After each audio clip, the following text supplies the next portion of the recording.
बिस्मिल्लाहिर्रहमानिर्रहीम। अस्सलाम वालेकुम प्यारे दोस्तों। पीरने पीर दस्तगीर गुस पाक विलादत का वाक़या रमज़ान की पहली तारीख यानी पहले रोज़े को हज़रत हुज़ूर गौस आज़म के नाम से मशहूर और कादरिया सूफ़ी परंपरा की नींव रखने वाली शेख अब्दुल कादिर जीलानी का जन्म पहला रमज़ान पहला रोज़ा बरोज़ जुमा सन 470 हिजरी मुताबिक सन 1074 ईस्वी गीलान कस्बे में हुआ।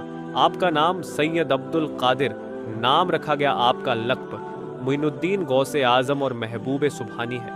आपने 91 साल की उम्र पाई और 11 रबीउल आखिर सन 561 हिजरी को इस दुनिया फ़ानी से आलमे जावदानी की राह ली।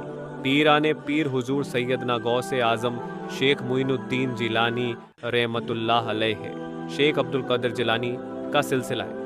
नसब वालिद मोहतरम की जानिब से हज़रत सैयदना इमाम हसन इब्न अली रहमतुल्लाह अलैह से मिलता है और वालिदा माजदा की तरफ से आपका सिलसिलाए नस्ब सैयदना इमाम हुसैन शहीदान करबला रदी अल्लाह से मिलता है। इसलिए आपको हसनी और हुसैनी कहा जाता है।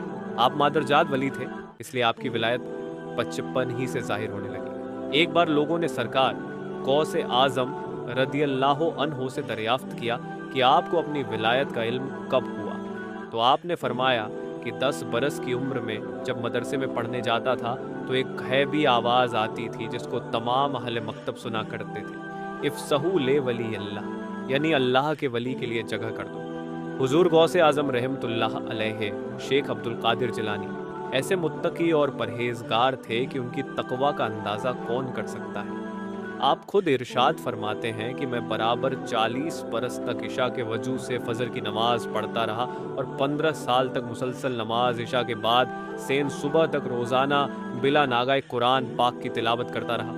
अल्लाह अकबर। हुजूर गौसे पाक रहमतुल्लाह अलैह फरमाते हैं कि शुरू में मेरी तकरीर में बहुत कम लोग हाजिर होते थे, लेकिन सन 551 हिजरी माह शव्वाल में शंबा के रोज़ जौहर की नमाज के कब्ल हुजूर सल्लल्लाहु अलैहि वसल्लम ने मुझे अपने दीदार पुर अनवार से मुशर्रफ फरमाया और कमाल शफकत के साथ इरशाद फरमाया, ए मेरे प्यारे फर्जंद तुम वाज क्यों नहीं करते। मैंने अर्ज़ किया, या रसूल अल्लाह सल्लल्लाहु अलैहि वसल्लम, मैं एक अजीम शख्स हूँ, पसहाए बगदाद के सामने किस तरह वाज कहूँ। तो हुजूर ने इरशाद फरमाया, अच्छा तुम अपना मुंह खोलो।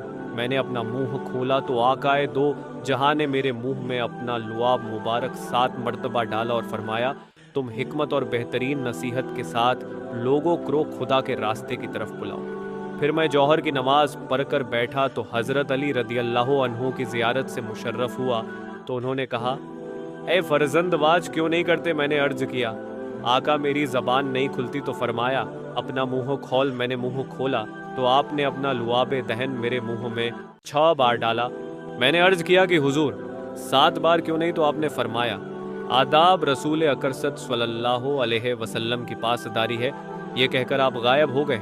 लिहाजा मेरे अजीज़ों, हमें चाहिए कि हम अल्लाह से अपना रिश्ता मजबूत कर लें और हर हाल में अल्लाह ही से सवाल करें, जैसा कि हमारे नबी ए करीम सल्लल्लाहु अलैहि वसल्लम ने सारी ज़िंदगी अपनी उम्मत को तालीम दी। इंशा अल्लाहुल अज़ीज़ अल्लाह ताला हमें कहने सुनने से ज़्यादा अमल की तौफीक दे। जब तक हमें ज़िंदा रखे, इस्लाम और ईमान पर ज़िंदा रखे। ख़ात्मा हमारा ईमान पर हो। व आखिरु दावाना अल्हम्दुलिल्लाहि रब्बिल आलमीन।